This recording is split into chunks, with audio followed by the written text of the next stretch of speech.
सन 1980 America के नेवादा के वीरान रेगिस्तान में एक जगह थी जिसके बारे में लोग सिर्फ सरगोशियों में बात करते थे। एरिया 51। दिन के वक्त वहां खामोशी छाई रहती, लेकिन रात होते ही आसमान पर रोशनियों के अजीब जुर्मट नजर आते। कुछ कहते थे कि वो तजर्बाती जहाज है और कुछ का यकीन था कि वो इंसान नहीं उड़ा रहे। इसी साल मार्क हैंडरसन नामी एक एयरफोर्स टेक्नीशियन लापता हो गया। वो वही तैनात था एरिया 51 के खुफिया मंसूबे पर। इसके गायब होने के बाद उसके दोस्तों ने बताया कि वो अक्सर कहता था, हम कुछ ऐसा बना रहे थे जो इंसान के बस की बात नहीं। सरकारी फाइलों में लिखा गया कि मार्क ने जाती वजूहात की बिना पर इस्तीफा दिया, लेकिन उसके बाद उसका कोई निशान नहीं मिला। इसी दौरान नेवादा के मकामी किसानों ने दावा किया कि रात के वक्त उन्होंने आसमान में एक खामोश मुसल्लसी तैयारा देखा जो बगैर आवाज के हरकत करता था। उसकी रोशनी नीली थी और वो अचानक गायब हो जाता। इसका बयान बाद में द लास वेगस सन अखबार में शाया हुआ, मगर अगले दिन वो खबर अखबारात से गायब कर दी गई। कुछ साबिक पायलटों ने बाद में बताया कि एरिया 51 में वाकई ऐसे तैयारे आजमाए जा रहे थे जिन्हें यूएफओ समझ लिया जाता, मगर उनमें से एक पायलट बिल यूहाउस ने रिटायरमेंट के बाद इंकिशाफ किया, हमने वहां एक जहाज ऐसा भी देखा जो अमरीकी नहीं था। इसके कंट्रोल्स इंसान के हाथों के लिए बने ही नहीं लगते थे। अक्टूबर 1980 में सहाफी कैरोल मेसन ने दूरबीन से ली गई एक तस्वीर शाया की।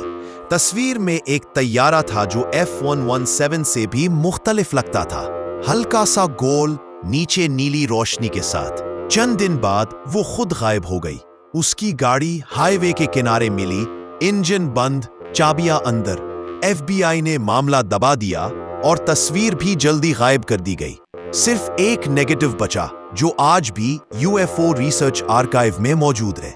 कई दहाइयां बाद अमरीकी हुकूमत ने पहली बार 2013 में एतराफ किया कि एरिया 51 वाकई मौजूद है और वहां एडवांस एविएशन रिसर्च होती थी, मगर उन्होंने ये नहीं बताया कि कौन सी टेक्नोलॉजी कहां से आई। कुछ दिफाई माहिरीन कहते हैं वो रिवर्स इंजीनियरिंग थी, यानी किसी गैर इंसानी जहाज से सीखी गई टेक्नोलॉजी। नासा के साबिक माहिर बॉब लजार, जिसने खुद 1989 में इंकशाफ किया, का दावा था, मैंने वो जगह देखी जहां हम एक गैर जमीनी तैयारे पर तजर्बात कर रहे थे। इसका ईंधन ऐसा था जो जमीन पर नहीं पाया जाता। हुकूमत ने उसे झुटलाया, मगर आज भी लजार के बयान में कई बातें वही हैं जो अब जदीद फिजिक्स से मिलती है, जैसे एंटी ग्रेविटी फील्ड्स और एलिमेंट 115। और अब कहानी का रुख जाता है मेक्सिको, साल 1974 की उस रात की तरफ जिसे UFO मुहक्किकीन आज भी सबसे ज्यादा क्रेडिबल लैटिन अमेरिकन हादसा मानते हैं।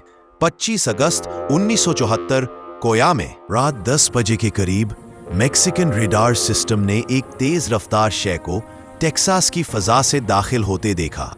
रफ्तार इतनी गैर मामूली थी कि उसे पहले सोवियत मिसाइल समझा गया, मगर चंद मिनट बाद वो शय अचानक नीचे गिरने लगी, सीधा चिवावा डेजर्ट की तरफ। चंद घंटों बाद मैक्सिकन जमीनी टीम वहां पहुंची और उन्होंने दो मलबे देखे, एक छोटा नॉर्मल तैयारा और उसके साथ एक बिल्कुल गोल धाती डिस्क जैसा खोल जिसमें आग नहीं लगी थी और जिसकी सतह ठंडी थी, बिल्कुल उस टेक्नोलॉजी की तरह जिसे लजार नॉन ह्यूमन क्राफ्ट से जोड़ता था। मकामी रिपोर्टों के मुताबिक दोनों अशिया टकराई थीं।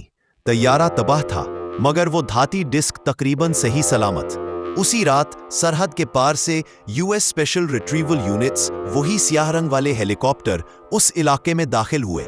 गवाहों के मुताबिक अमरीकियों ने पूरा मकाम कंट्रोल कर लिया और मैक्सिकन फौज के कई एहलकार अचानक मिस्टीरियस इलनेस में मुब्तला हो गए, जैसे रेडिएशन या अननोन एक्सपोजर का असर हो। सुबह तक वो मुकम्मल धाती खौल और तमाम मुतल्लिका सबूत ट्रांसपोर्ट करके अमरीकी सरहद पार ले जाए जा चुके थे। कुछ दिन बाद मकामी लोगों ने बताया कि उन्होंने वहां से अजीब छोटे जिस्मों को स्ट्रेचर पर ले जाते देखा। वो सब अजनबी जिस्म, वो टूटा हुआ मलबा, सब खामोशी से अमरीका पहुंचा दिए गए और कहते हैं उनका आखिरी पड़ाव वही बना, एरिया 51, जहां सच आज तक कैद है।